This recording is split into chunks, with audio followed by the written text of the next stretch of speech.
It will lead to a further breakdown of democracy as we know it, simply because for democracy to function, we have to have shared facts, shared beliefs, and shared goals.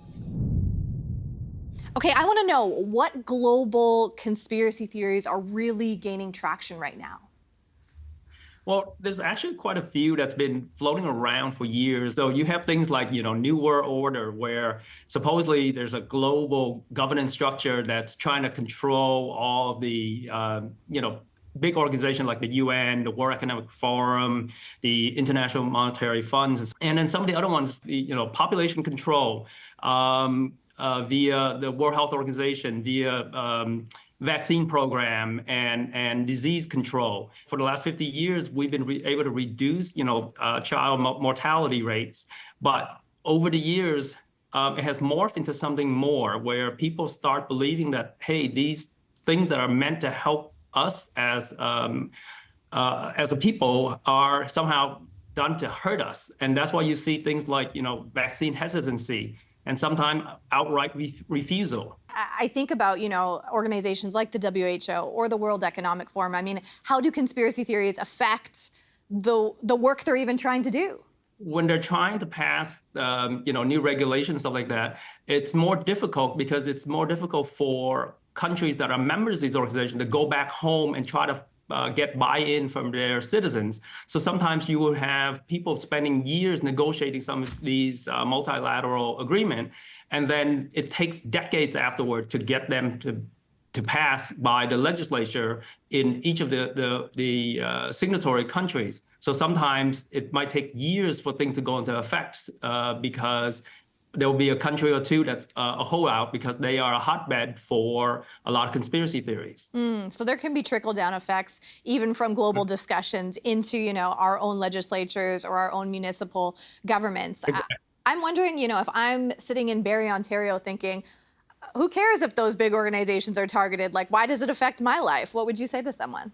It does affect your life because many of the problems that we're facing today requires countries working together. So even if we were to do something in Canada, it won't have the impact that it needs to have or can have if other countries can't agree on it. For example, if you want environmental type changes and regulation, you have to do it also at a multilateral type of action because things don't stay in just one country. The smog that get released in one part of the world don't stay in that part of the world. It travels around.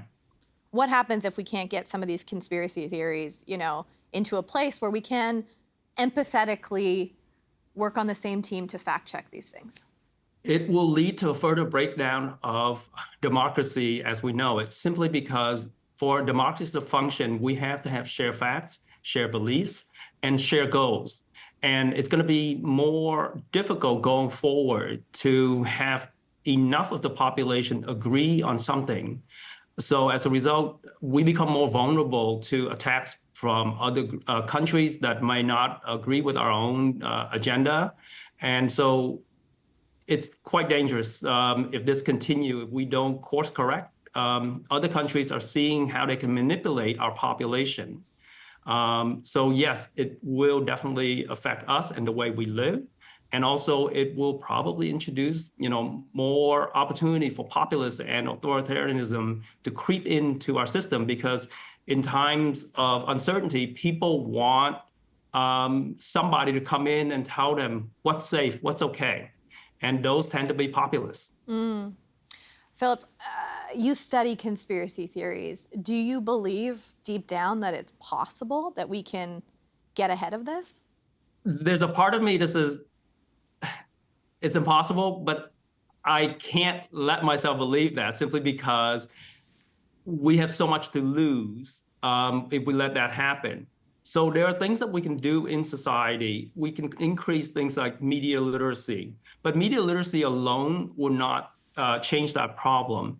One of the things that I've been advocating for is just get back into your local community, meet the people locally. We are so immersed in our online lives, but we forget that we're embedded, in society where there are people and things that you have to interact with.